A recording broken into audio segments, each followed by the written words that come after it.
నమస్తే, welcome to TV 786. మైనార్టీల సంక్షేమమే మా లక్ష్యం. ప్రభుత్వ రంగంలో కాంట్రాక్టు పద్ధతిలో పనిచేస్తున్న ఉద్యోగులకు, కార్మికులకు కనీస వేతనం అందించి చట్టప్రకారం 26,000 వేతనం ఇవ్వాలని ఏఐటీయూసీ రాష్ట్ర కార్యదర్శి ఎండి ఈసూబ్ పేర్కొన్నారు. తెలంగాణ రాష్ట్ర మెడికల్ ఎంప్లాయీస్ వర్కర్స్ యూనియన్ 4వ మహాసభల సందర్భంగా సీకేఎం ప్రసూతి ఆస్పత్రి నుండి శివానగర్ రామాలయం వరకు భారీ ఎత్తున ర్యాలీ నిర్వహించారు. కార్యక్రమంలో ఏఐటీయూసీ రాష్ట్ర కార్యదర్శి ఎండి ఈసూబ్, ఎంప్లాయీస్ సంఘం రాష్ట్ర కార్యదర్శి ఎం నరసింహ, జిల్లా కార్యదర్శి గన్నారపు రమేష్, భాషుమియా తదితరులు పాల్గొన్నారు. ఈ సందర్భంగా ఎండి ఈసూబ్, ఎం నరసింహులు మాట్లాడుతూ ప్రభుత్వ రంగంలో కాంట్రాక్టు పద్ధతిలో పనిచేస్తున్న ఉద్యోగులకు, కార్మికులకు కనీస వేతనం అందించి చట్టప్రకారం 26,000 వేతనం ఇవ్వాలని వారు పేర్కొన్నారు.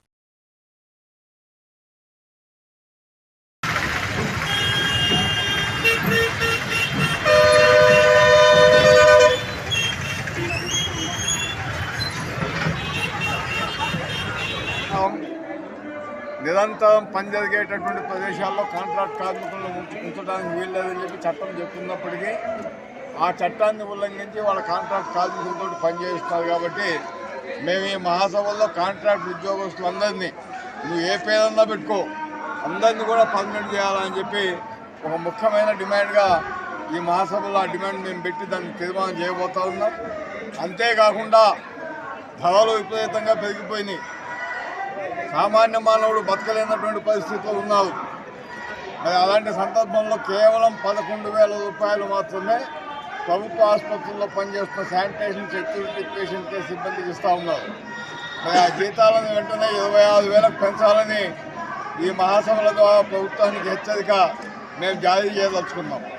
అట్లాగే చట్ట ప్రకారం ఇవ్వాల్సినటువంటి 4 పండుగ, 4 జాతీయ, అలాగే 20 రోజులు సెలవు, ఆర్జిత సెలవు అంటారు. ఆ సెలవు, ఈ సెలవులన్నీ ఇవ్వకుండా కాలయాపన చేస్తుంది గవర్నమెంట్. ప్రభుత్వమే ప్రభుత్వ చట్టాన్ని ఉల్లంఘిస్తుంది. ఈఎస్ఐ ప్రావిడెంట్ ఫండ్ కూడా న్యాయబద్ధంగా మా దగ్గర అయితే కట్ చేస్తున్నారు, కానీ మా ఖాతాల్లో జమ చేయట్లేదు. అది ఒక చాలా పెద్ద సమస్య ఉన్నది. దాన్ని కూడా గవర్నమెంట్ పరిష్కరించాల్సినటువంటి అవసరం ఉంది. అలాగే కాంట్రాక్ట్ లేబర్ చట్టం ప్రకారంగా చూసుకుంటే కార్మికులకు ఒక నెల రోజులు జీతం బోనస్గా ఇవ్వాలి ప్రతి సంవత్సరం.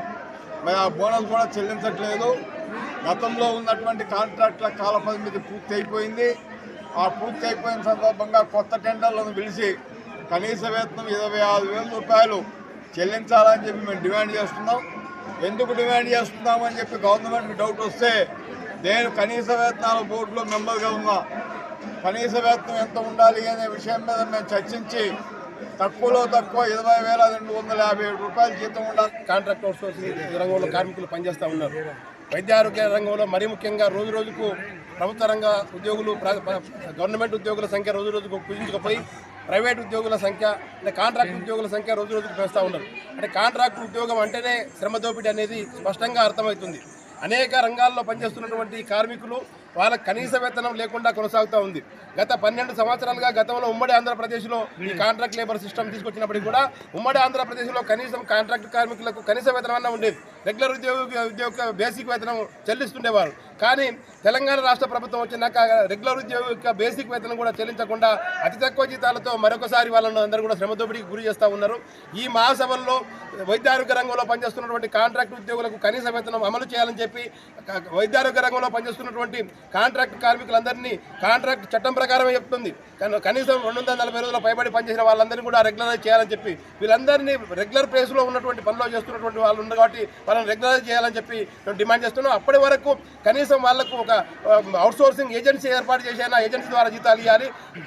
ప్రతి నెల జీతాలు ఏ నెల ఏ టైంకి వస్తున్నా రానటువంటి పరిస్థితుల్లో జీతాలు కొనసాగుతూ ఉన్నాయి. పిఎఫ్ సక్రమంగా చెల్లించని విధానం కొనసాగుతూ ఉంది. ఈ విధానాలకు వ్యతిరేకంగా రాబో 3 సంవత్సరాల పాటు పోరాటాలు చేయడానికి, పోరాట కార్యక్రమాలు రూపొందించడానికి ఈ మహాసభ తీర్మానించబోతుంది. ఈ మహాసభలో